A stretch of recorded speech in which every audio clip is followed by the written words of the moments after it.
Hi friends, చరిత్రలో ఈ రోజుకి స్వాగతం. దేవుడి సృష్టిలో ప్రతి ప్రాణికి ఒక తండ్రి, ఒక తల్లి ఉండాలి. ఇది ప్రకృతి ధర్మం.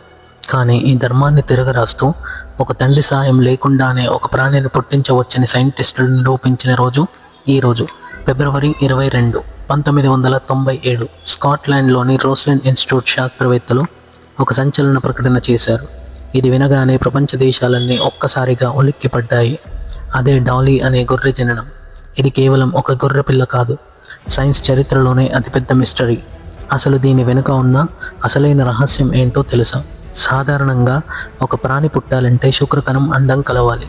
కానీ ఈ డాలీ అనే గొర్రెను కేవలం ఒక ఆడగొర్రె పొదుగు కణం నుండి సృష్టించారు. అంటే ఒక ప్రాణి శరీరంలోని ఒక చిన్న కణాన్ని తీసుకొని దాన్ని ల్యాబ్లో డెవలప్ చేసి అచ్చం ఆ గొర్రెలాగే ఇంకో గొర్రెను తయారు చేశారు. దీనిని సోమాటిక్ సెల్ న్యూక్లియర్ ట్రాన్స్ఫర్ అంటారు. అసలు భయం ఎక్కడ మొదలైంది అంటే, ఈ వార్త తెలియగానే ప్రపంచవ్యాప్తంగా మత పెద్దలు, రాజకీయ నాయకులు వణికిపోయారు. ఎందుకంటే ఈ గొర్రెను క్లోనింగ్ చేయగలిగిన మనిషి రేపు పొద్దున ఒక నియంత్రణ కానీ లేదా ఒక మేధావిని కానీ వేల సంఖ్యలో క్లోనింగ్ చేస్తే ఏమవుతుంది?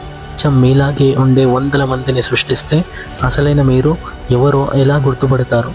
మానవ ఉనికికే ఇది చాలా ప్రమాదం అని అప్పట్లో క్లోనింగ్పై చాలా దేశాలు నిషేధం విధించాయి.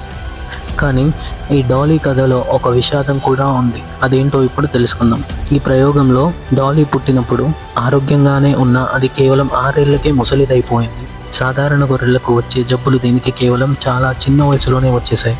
అంటే ప్రకృతిని కాదని మనిషి ఏది సృష్టించినా అది సంపూర్ణం కాదని ప్రకృతి హెచ్చరించింది. మరి ఇప్పటికీ ఏదైనా సీక్రెట్ ల్యాబ్లో హ్యూమన్ క్లోనింగ్ జరుగుతుందా? మనకు తెలియకుండానే మనలాంటి వాళ్ళు ఇంకెవరైనా పుట్టారా? ఈ మిస్టరీ గురించి మీరేమనుకుంటున్నారో కామెంట్ చేయండి. ఇలాంటి డీప్ హిస్టరీ ఫ్యాక్ట్స్ కోసం మన ఛానల్ని వెంటనే సబ్స్క్రైబ్ చేసుకోండి. జై హింద్, జై భారత్.